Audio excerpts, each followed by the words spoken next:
When we finished last time, we were talking about the time period of the 1820s, 30s, probably into the 40s of American education. And generally, this was not, in my view, and hopefully in your view, a good time in American education. Now, probably most of what the kids got in school was excellent. Probably what the teachers that were there, it was probably rigorous. It was full of scriptural and biblical teaching. But what was happening in the roots, in the foundations, at the organizational level, was the start of the honestly terrible situation that we have today in American education. And much of it, of course, a lot of people were involved in it. There's enough people that believed in the, what do you want to say, the, how would we describe this? The self-sufficiency of man to allow what took place to happen, or to drive what took place to happen. And there's enough complacency in the part of good people to allow it to happen. I'm not saying no one was against it. We mentioned people that were against it. We mentioned, the Reverend Dr. probably A. Hodge and R.L. Dabney. And there were others. I mentioned those two because they're known in history, Dabney especially, that preached against it, wrote against the ideas that were involved and that were being promoted. But generally, the ideas of Horace Mann and his friends held and took over, which brings us or gave us or started us down the path toward government provided in the sense of government money, which of course is taxpayers' money, government control of education, and that we now call public education, but it's really government education. We had public education before this time. We had teachers in schools that were open to everyone. No one, at least if you could pass the tests or whatever, you could get into them. And there was enough that everybody was able to go to them. We had the highest literacy rate in all of history. And yet we needed something better. This particularly, it was nationwide, but it would have been stronger where? Where were these thoughts stronger?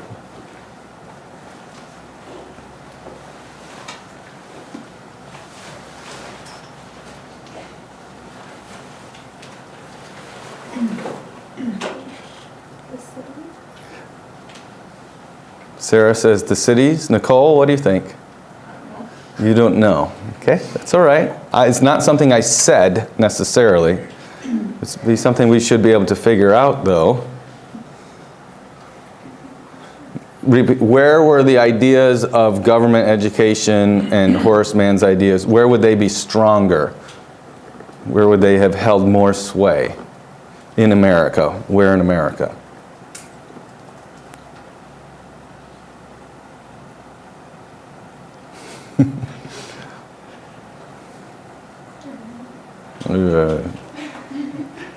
What do you think, Sarah? The South. The South? Okay. Why do you think they would be stronger in the South? Well, it's a different. At first, I was thinking after the Civil War, because the slaves would want it. Okay, the slaves would want the public education? Yeah. Okay, that's not a bad thought. There's some decent reasoning there, and we're going to talk about that today. But we're before Civil War. Yeah. Right, that's why you took your hand down, right? Okay, that's good. That's fine. That's good. You're thinking. Mary, what do you think? New England. New England? Why in New England? Diversity of people. There are more people there. There's more in this industry there. Okay, lots more industry, a lot more people. What would be another reason for New England? Okay, The central of the thought for how things are to be done in the United States. at that point in history, it was kind of where a lot of thought was taking place. Of course, people thought in other places. If you look at if you look 50 years before that, we have a lot of great thinkers in Virginia and across the United States. But we said in a colony time, we had Massachusetts, which is the big state in New England, and Virginia. And of course, there were other places, Pennsylvania and all. But those two states were very influential, and Virginia being more agricultural, and that is not going to be as advanced. Advanced is not the right word. I don't like the word advanced, but as developed in education and all those types of social issues. For instance, in Massachusetts, where there's a lot of people, you're going to have concerns about public health a lot more than you're going to have those types of concerns. If you're living on a farm, there's not much, your health is important, but public health, if you're living in a city and there's lots of cities and somebody gets sick and gets a disease and it goes to the next person, then you think, there's got to be things we can do to control this, to regulate this and all. So we have concerns about public health and public education, the education of the public, all that. Those types of concerns are developed much more quickly and come to the surface of conversation in New England, in the Northeast, than they do in the South. And with a lot higher population, there's a lot of labor to supply industry, to work in industry. And so, where was I going with that? I don't know. But so we have after the colonies have been established, and especially into the 1800s, we have, we're all one United States, but we do have a lot more development, a lot more what many would call advancements in the realm of education and those types of things in the North and the Northeast. And the South is more agrarian still, farming and those types of things. Then comes the Civil War. I should say, I'm pretty sure it's during the Civil War. I think it's interesting to me because I like the history of higher education also. But I'm pretty sure in 1962, the Morrill Act, Morrill, I think, was passed in the United States Congress. I might be wrong on the date there, but somewhere in that time period, and I'm pretty sure it was then, the Morrill Act was passed, which promised from the U.S. Treasury a lump sum to help states start agricultural and industrial colleges.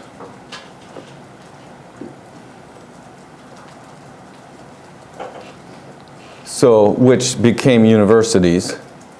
And so with that, and with the establishment of these in different states, the states were then responsible to follow through on it.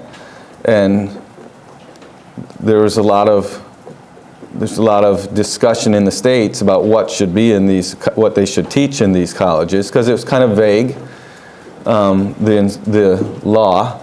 But these colleges become universities today, and probably since then there's even more. But generally, we have three types of universities today. In all of these universities, they will open up programs in other fields to get more students, because that's more money for them.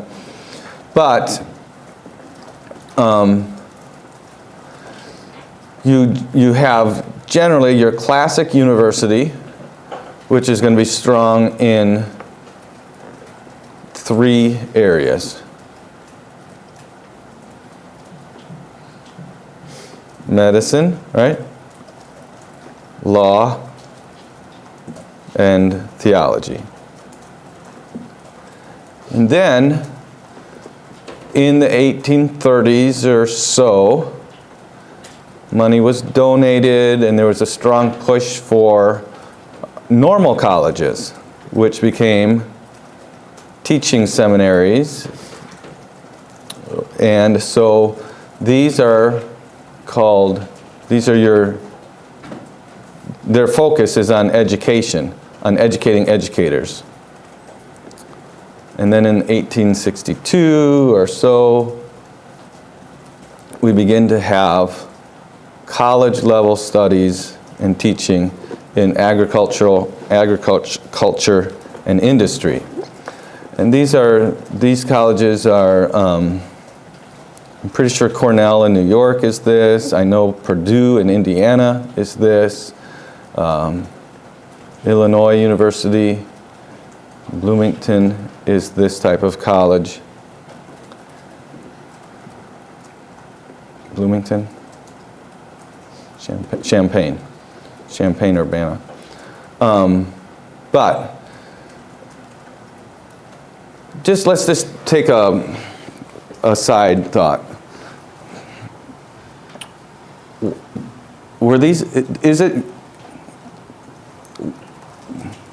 Why are we having universities or colleges come up that are teaching agriculture and industry?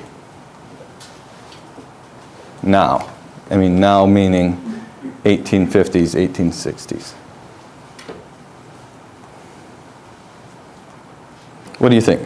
There were more people that were starting to come into America, so they would have to try to figure out a way to produce more crops to sell, Okay, support. maybe that, sure. Serenity, what do you think? Since they were like starting to approach education with the scientific, are they doing that with the agriculture and the industry to the younger age was like the proper way to do it? Okay.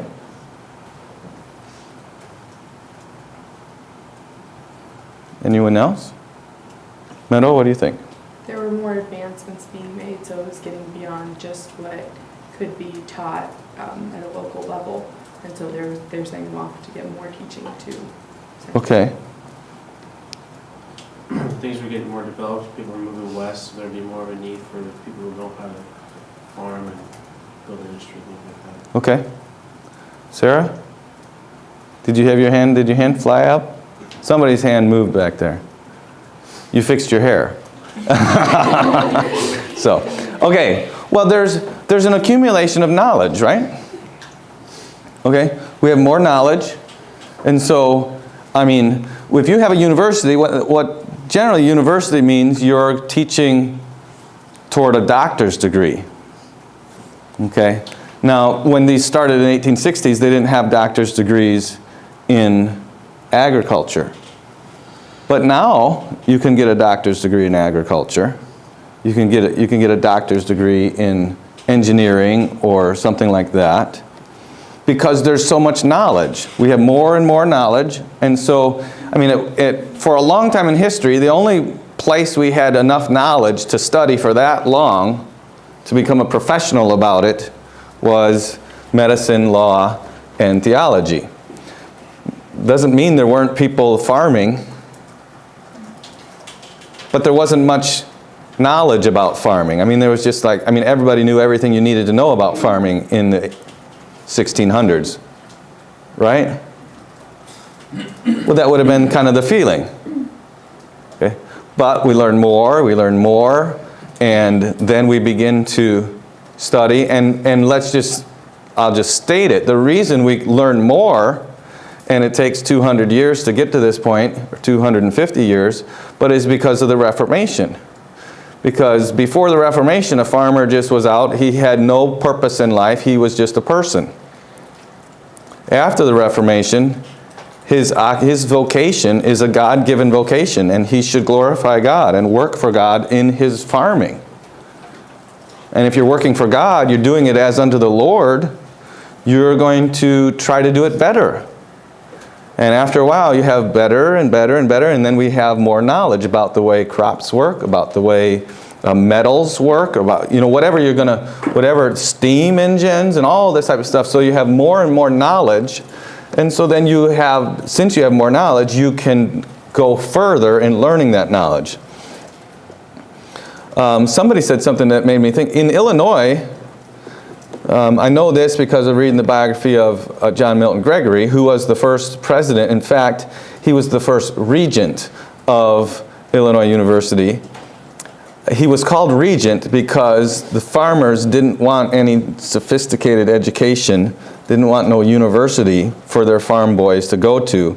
It had to be called like an Illinois technical school or something like that. It didn't have a president because a president was what would be at a university. Okay, there was a lot of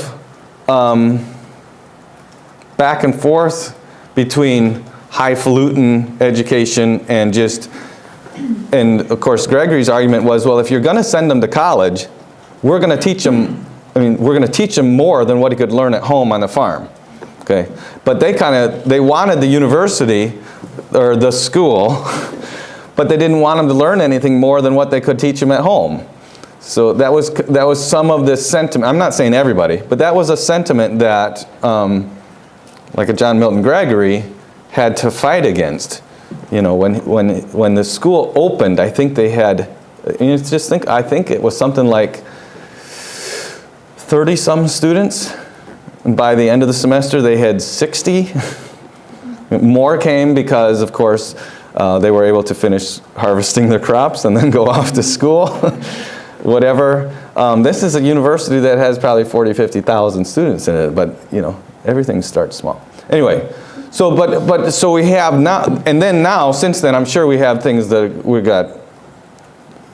But I don't really think there's much more broad categories. We have junior colleges and technical schools and stuff like that. But anyway, so that's the university front. After the Civil War,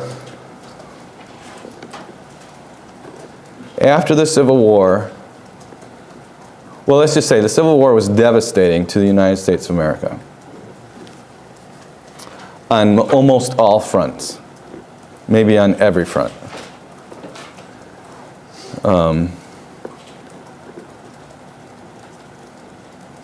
It's a complicated time, and it still is kind of sensitive because it's been misrepresented in a lot of different ways.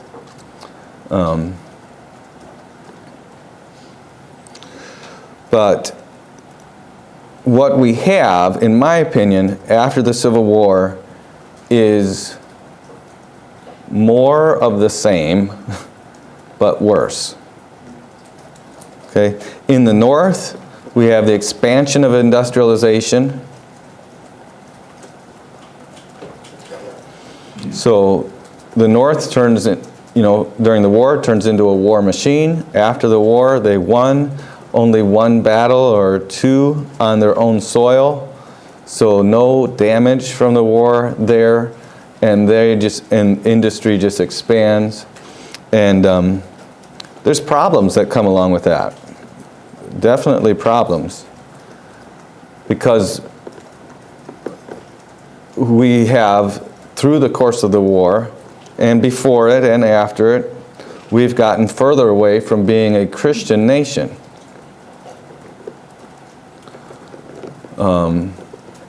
So you have the rise of industry. You do have people that are Christians. Don't get me wrong, but then you have very powerful, very rich businessmen who are not Christians and don't follow Christian principles, and they're greedy. They do whatever they want to, whatever they can, to advance their business. And you have all kinds of different things, but one of the things that are related to our talk here, our discussion here, is that child labor comes in. There's a whole workforce there, children. And of course, there's also people that think child labor is bad. something that shouldn't take place. So what's the answer for that? In America after the 1860s, what's the answer for child labor? What's that? Abuse. No, abuse isn't the answer to it. Alan? I'm thinking maybe obligatory school? Okay, obligatory, compulsory education. Okay, that is one of that's something that happens. And that would be part of the answer, but I think at the root of the answer is something related to that for sure. What were you going to say? I was gonna say regulations or government control. Yes, government regulations and government control.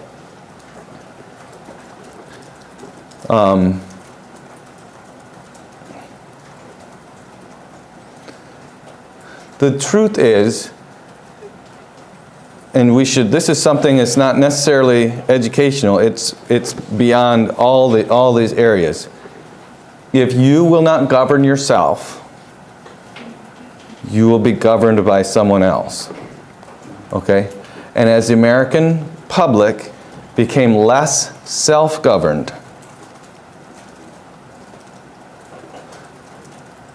then we had to be governed by the sword or by the state.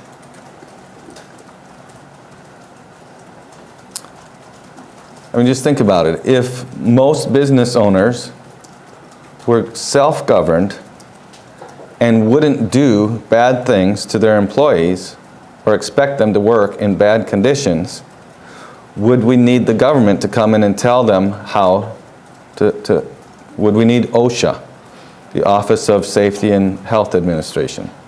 We wouldn't need that. If people were self-regulating, self-governing, we wouldn't need that. If we wouldn't need unions, we wouldn't need people to join together against their bosses and have this adversarial relationship, in the workplace. But humans are this way. And especially without God, or here again, most of them at this time period are going to, God is not kicked out of the schools, God's not, quote unquote, kicked out of society, but we're not thinking about God as having the answers to these societal problems. So, in response, part of the response to child labor in that is to regulate industry. They have to be a certain age before you can hire somebody, and also to compel people, have compulsory school attendance to a certain age. Another thing that happens at this time period in American history is a tremendous boom in immigration. We have people coming from all over the world to the United States of America.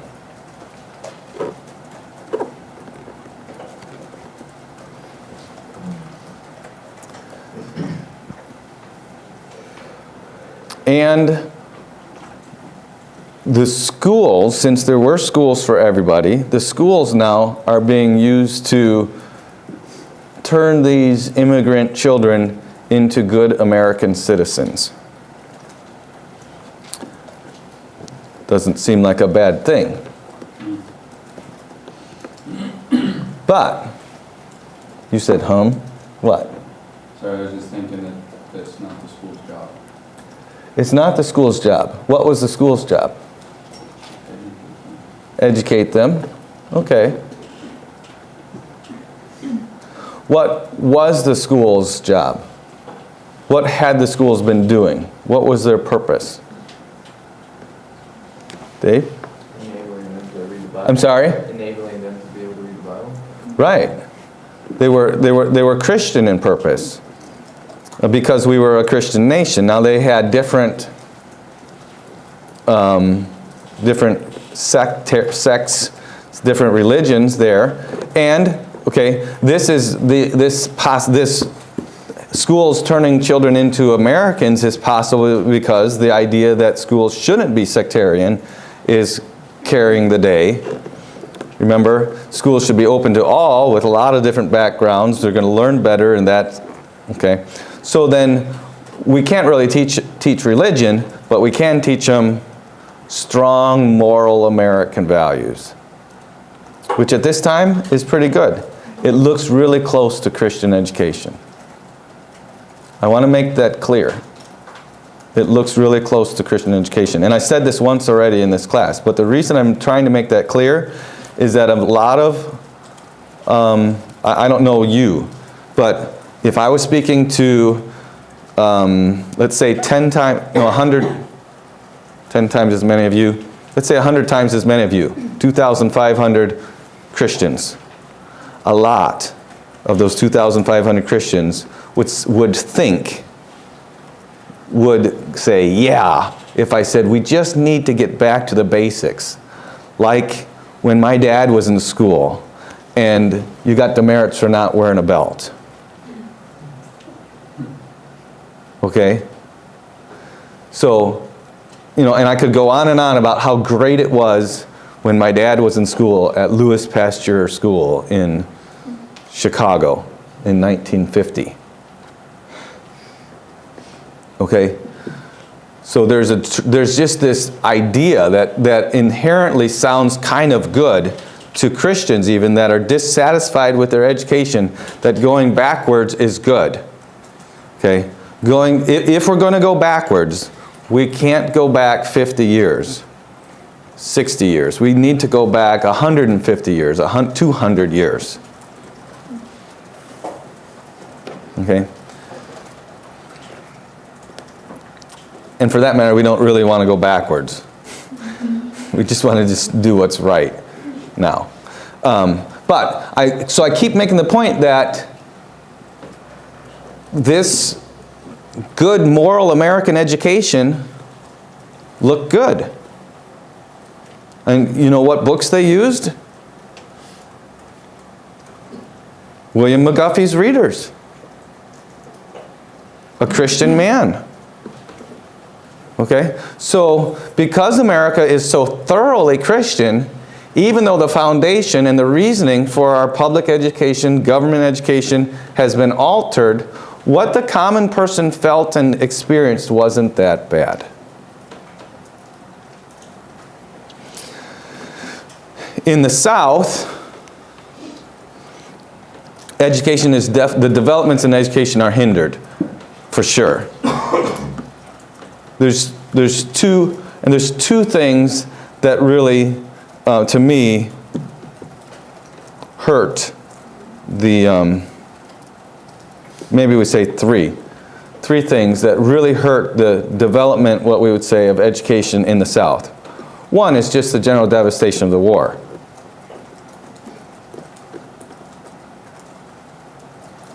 I'm sure, hundreds of thousands of homes destroyed. If you're just trying to figure out how to live, you're not much worried about teaching your children. There's higher priorities than teaching your children. They've been blasted back in time, hundreds of years. Now they catch up more quickly, but for a while there you have the terrible devastation of the war. You have, there's not much communication. With the things that took place, the destroying of railroads and everything. So that definitely is going to slow. I mean, in the North, the war is over, and they just keep powering on. They've as far as industry and commercialism and all of that, they've bulked up, if you want to put it in physical strength terms, during the war, and they're just powering on. In the South, they've been emaciated, and they're struggling for breath. And so they're way behind. There is a tremendous amount of animosity toward the South.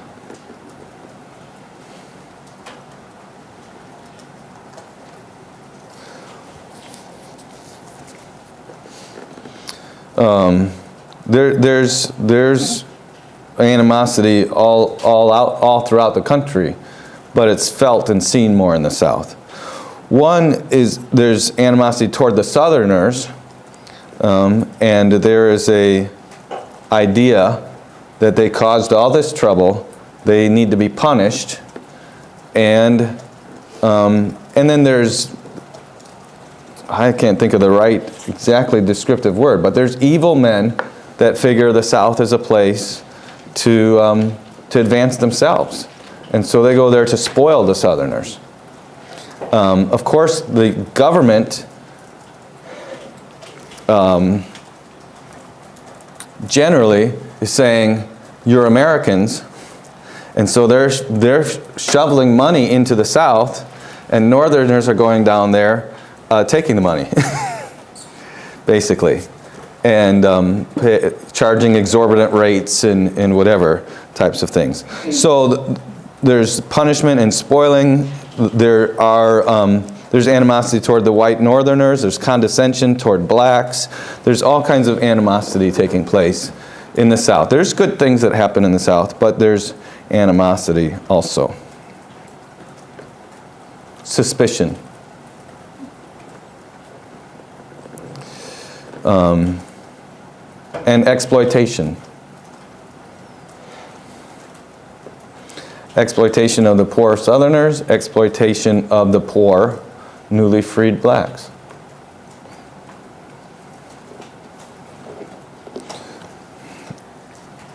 Okay, so as far as black people are concerned, in America, I would say there's generally two views. There's a lot, obviously there's more than, everybody has their own views, but I'm going to portray two views represented by two very influential men in American history. The one that I think was a great man and had the right idea was Booker T. Washington. We mentioned him when we talked about the Hampton Institute way back in the 1600s. He was born, can't remember, 1950, 1958, something like that. Went to the Hampton Institute, worked until he had earned enough to be able to go to school there, or worked as he went to school to pay his way. And eventually he founded the Tuskegee Institute in Alabama. This institution was basically or generally to help black people, young black people, to learn a trade so that they could be useful to society.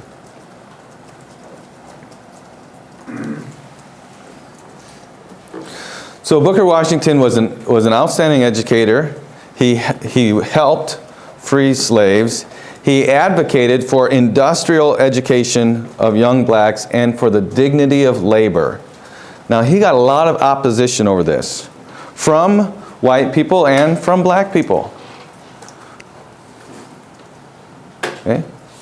Black people had been forced to work all their lives. Don't they deserve something better than that now? They're free. Okay, that line of thinking was against Booker Washington. Booker Washington was against that. His thought was, hey, we might not know much, but we know how to work. And work, there's dignity in work. There was not dignity in slavery, but there's dignity in work. And so work so that your boss needs you, wants you. If you're lazy, he doesn't need to give you anything. So work so that you're needed. He tried to teach blacks to be indispensable.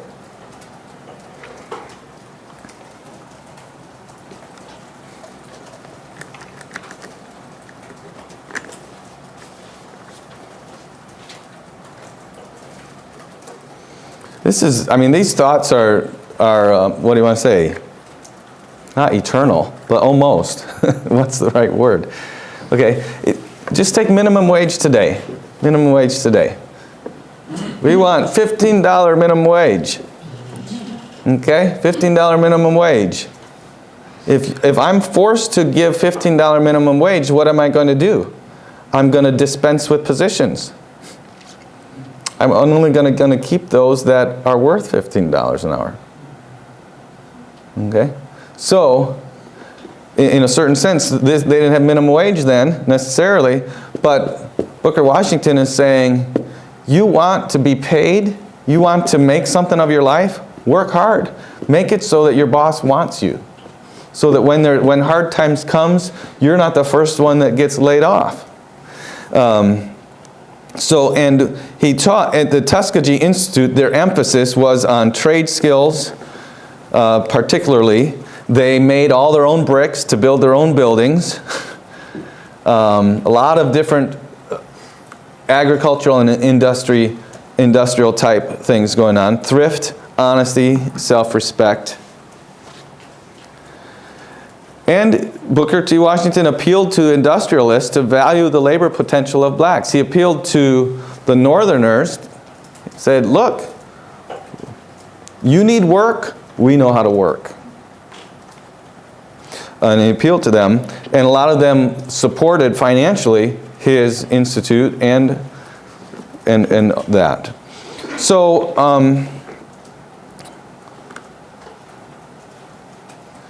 Booker T. Washington, if you haven't, some of you have read his biography for this class, you ought to read it.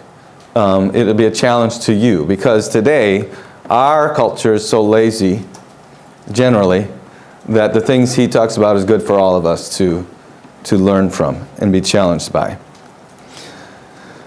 In contrast, there's a man by the name of W.E.B. Du Bois.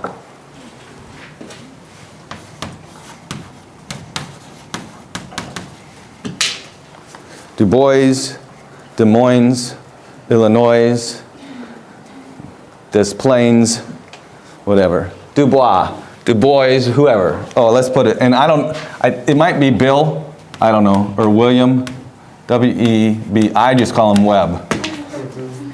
I always call him Webb Du Bois. Anyway, so, does anyone know where he went to school? Harvard. Harvard. You cheated. I forgot. I shouldn't have called on you. He went to Harvard. So, let's just think. He ends up being a leader of black people, but his background is at Harvard. Another leader of black people, very influential, speaks to Congress, Booker T. Washington. His background is Hampton Institute. Okay? Is Harvard evil necessarily? No. But, so, Booker T. Washington grows up as a slave, I can't remember, or I think he was a slave, freed on whatever, January 1st, 63. He knows the slave man's position. And gifted by God, he knows what can help them. Webb, this guy, Du Bois, he grows up in Massachusetts. Goes to Harvard. He doesn't know what slavery is like. Sure, there's prejudice against black people. And there's tremendous prejudice against black people in the North. Even though they fought for the abolition of slavery, they're still very prejudiced towards black people. There's Margaret Sanger and all kinds of other things like that. They're looked down upon. So I'm not saying he doesn't experience prejudice, but he doesn't understand slavery. He went to Harvard. He grew up in the North.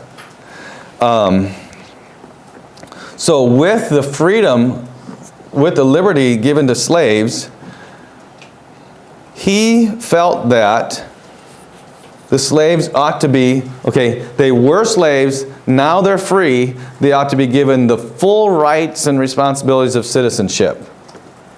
Okay, now, you could say, well, sure, they're citizens. They have full rights and responsibilities of citizenship. That's just fine.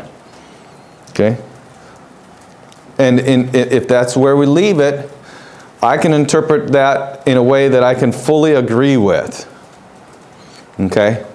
But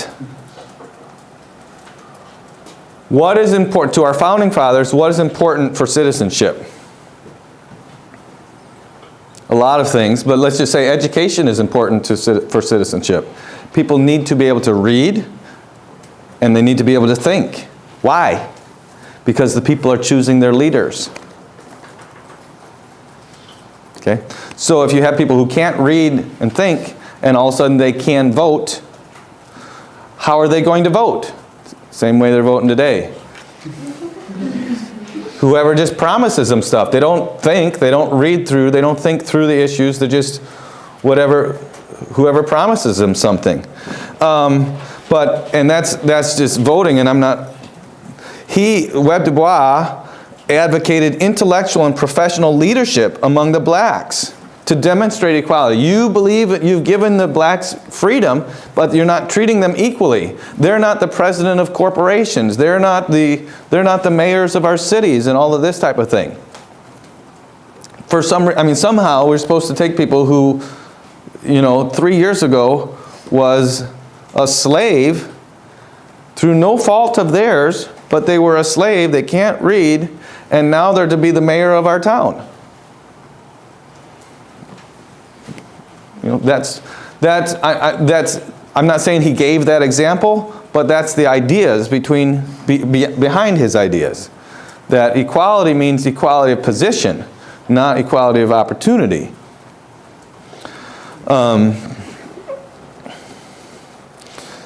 That given them these positions would demonstrate that we had equal views toward the black race. So he and his party, if you want to put that, he and his ilk or his like, those like him, are stirring up ideas within the black community that they're entitled to something, that they deserve a position, and they deserve this and they deserve that. Okay, so as a human being, tell me, which one would you rather believe and follow? You deserve something. You should work for something. What do we like? We're human beings. We deserve something. So is it any... With our nation's turn from Christianity, and the turn was in the early 1800s. You should get that clear in your mind. With our turn from Christianity as a way of thought. I'm not saying we didn't go to church and all of that, but as a Christian way of thought, is it any surprise that the majority of black people went with the idea, I deserve something, rather than I should be able to work for something? It's not a surprise. Booker Washington died in the early 1900s. Webb Du Bois died in 1961 at the age of 90-something, I think 98.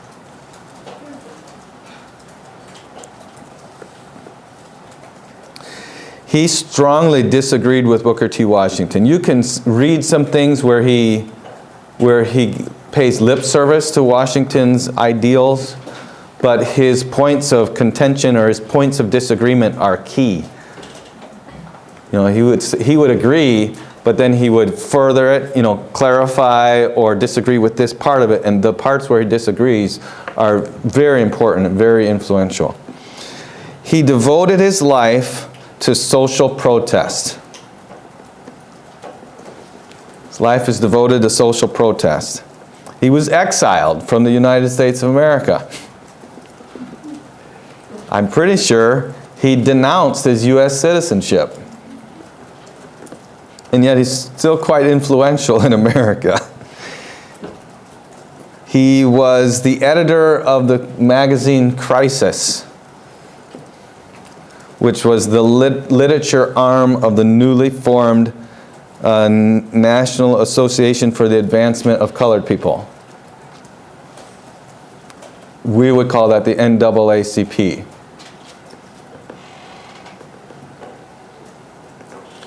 He was, part of his social protest was protesting segregated schools. We shouldn't have segregated schools. Now the problem when we talk about this type of thing is that if I say that was stupid, people think I'm against, I'm for segregation in education today. I'm not. But 2015 is a lot different than 1870. 1880. Okay? And in one sense, I favor segregation in schools. I don't think the first graders should be in the same class with the 10th graders. Or given the same education. I mean, one-room schoolhouse, maybe they're in the same room, but they're getting a different education. Their education is segregated. So why did we have segregation in schools? We're coming out of the Civil War. We have people who were slaves. They didn't have the same type of background. They needed a different kind of education to help them. Now, should it have stayed that way? Did we need segregated schools in the 1950s and 60s? No. Just like we didn't need slavery in the 1860s. Okay? Slavery was abolished in our Constitution. It was meant to disappear. But our leaders, our Congress and President allowed it to advance in the territories, and it was not supposed to. So there's a change there. But at certain points, segregation is not bad. I mean, like I say, just think. We segregate, everybody segregates. Depending, you look at educational ability, you say, well, this is where you are, let's take you from where you are. Well, I want to be with them. Well, you don't know what they know. So we're going to separate you from them so they can learn something, so you can learn something. But he's protested segregated schools, and that just fits right along with his ideas. We're blacks, if I'm black and I'm 60 and I'm 10, I belong in this school. If I'm black, I'm a man, and I'm 23, I belong on the town board. You don't belong somewhere just because you have certain things. You don't belong off of there because you're black. I think people, we want to commentate on American culture today. You want to take racism out of American culture? Take race off every form there is that you fill out. Just take it off. So that without seeing the person, you just look at everything else. That would take care of a lot of it. You want to take prejudice out, just take everything that people are prejudiced about off the forms. If you think, there's prejudice against old people or young people, take age off the form. If you think there's prejudice against men or women, take gender off the form. Just don't ask about it. Just have the things there that you need to know about the person, whether it's a college entrance exam or application or work application. Anyway, side note. But it's not that hard. Just let people's actual merits give them the position. So, the South obviously doesn't stay in the Middle Ages after World War II, after the Civil War. Okay, they're blasted into the Middle Ages, but they come out. America, the American government and the people of America, there's good people in America that are just going and helping them, sending money there to rebuild roads and railroads and buildings and all that type of thing. And so it doesn't take them 400 years to catch up to the North. But, so as they're coming along, but here again, remember when I said the East was born of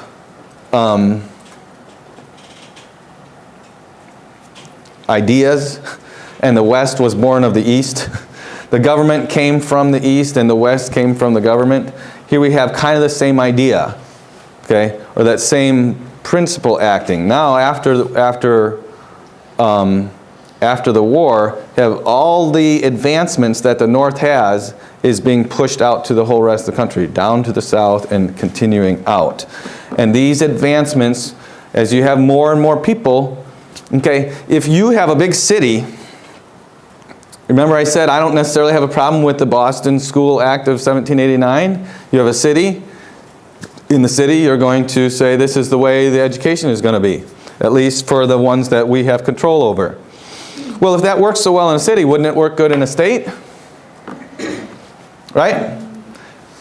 And if it works so good in a state, wouldn't it work good in the country? Okay? That's the way people think. That's the way we all think. We have to stop ourselves from thinking that way. Or we have to just say, well, that's not always true. Some things are true that way. Some things are not so true. I mean, if it's, I mean, anyway. I mean, I think having somebody like the federal government in some type of control or rule over the roads is probably a good idea. That way I can drive from Indiana into Illinois and, you know, the roads match up. You know. Illinois, I mean, it wouldn't happen, but you could get to the point where people say, well, we want our road to be here. We're going to honor the rights of our citizens, and this resident doesn't want to sell his house. And so, you know, and we're just going to take the road right up there. You guys figure out how to make it match up. Okay, so there's got to be, and that's probably not a good illustration, but there's, in our government, there has to be some federal government. That's why we have a constitution. But I say that because sometime in this post-Civil War era, people begin thinking that education is a national question.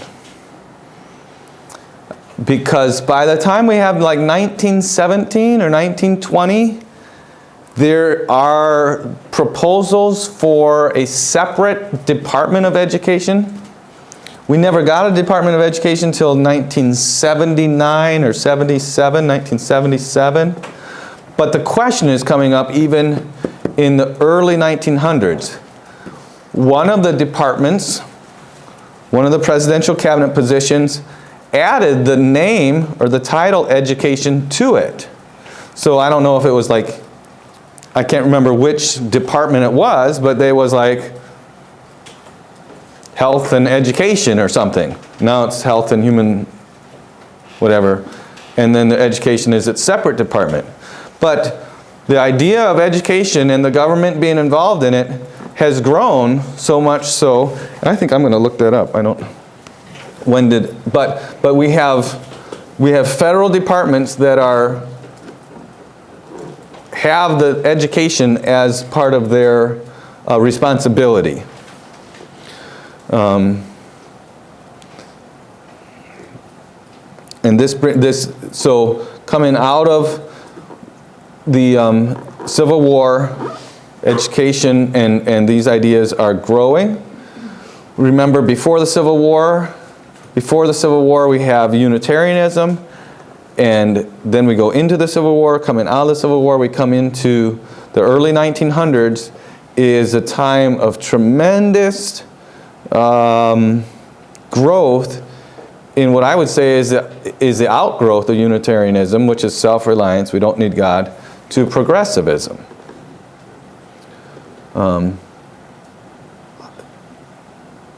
To me, if I just in layman's term, progressivism says